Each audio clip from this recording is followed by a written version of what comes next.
Hi everybody. Today we will, I thought we'll discuss lesson 5. Lesson 5 says I'm never upset for the reason I think. Ken Wapnick talks about lesson 5 and lesson 34 being the two most, in one sense, being the two most important lessons of the workbook. Lesson 5 is I'm never upset for the reason I think. Lesson 34 is I could see peace instead of this. If we would be on a deserted island and we would only have saved those two lessons, in one way the whole curriculum of the course is in those two lessons. As an exercise I basically wrote down all the things I am, or I was, or I am upset about through the course of anything I can remember, or any other adjectives that I could find, positive or negative. I expanded this exercise a little bit.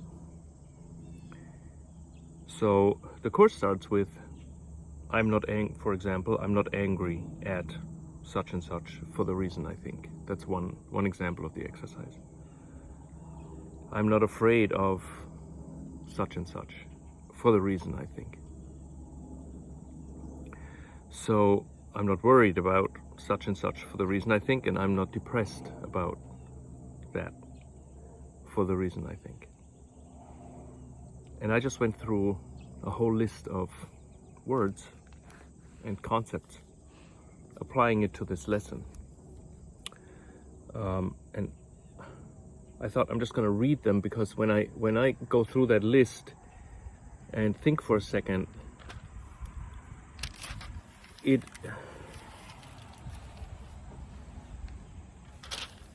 kind of makes me stop and think about my life a little more.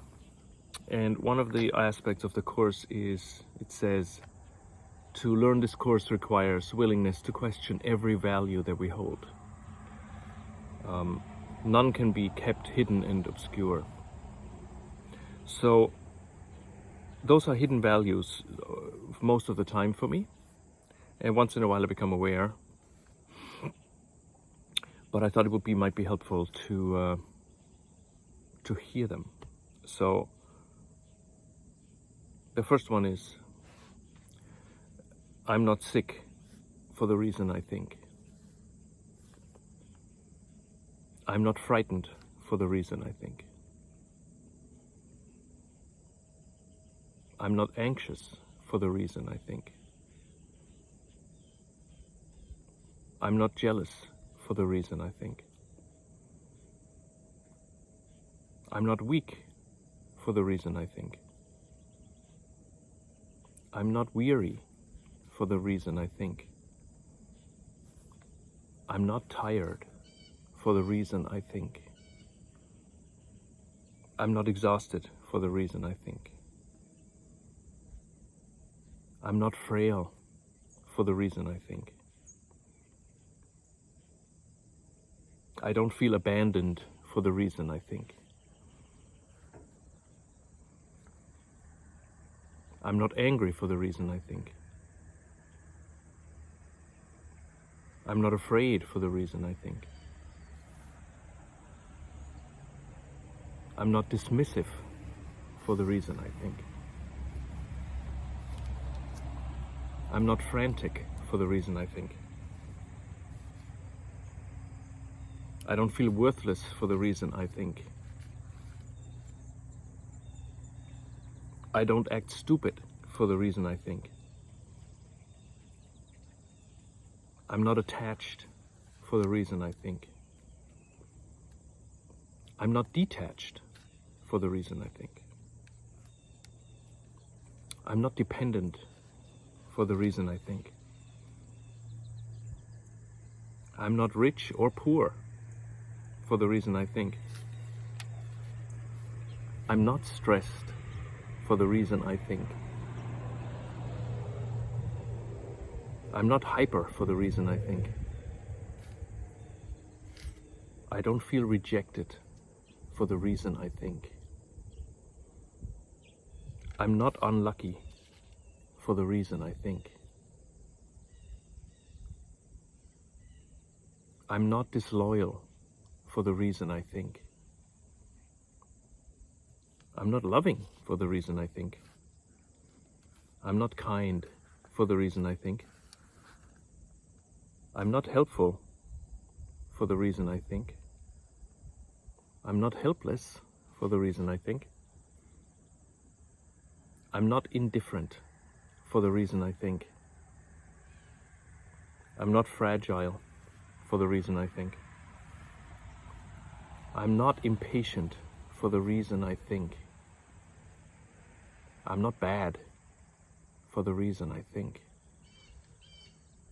I'm not good for the reason I think. I'm not bored for the reason I think. I'm not lazy for the reason I think. I'm not smart for the reason I think.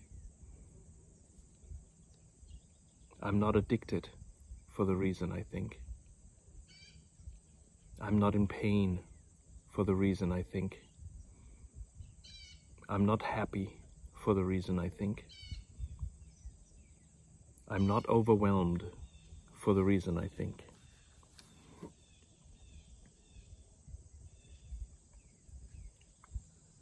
You might find other terms to add to this list, but when I did it, I realized that with every single one of them, I had to stop and think about that word.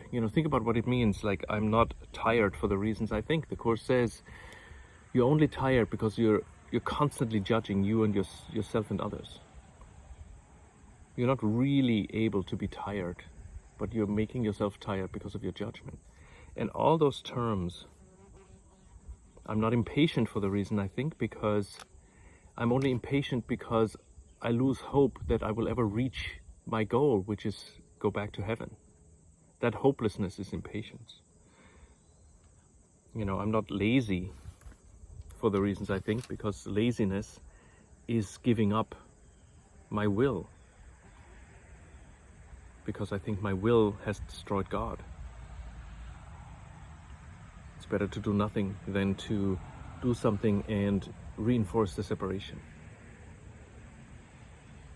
So I think it's a great exercise to go through in our own lives, make this list and think about those words without any further judgment or trying to find out what exactly those words mean for us. But it's the basic exercise is, all those things do not make me upset. It's something else that makes me upset. And what is making me upset is letting go of the hand of Jesus,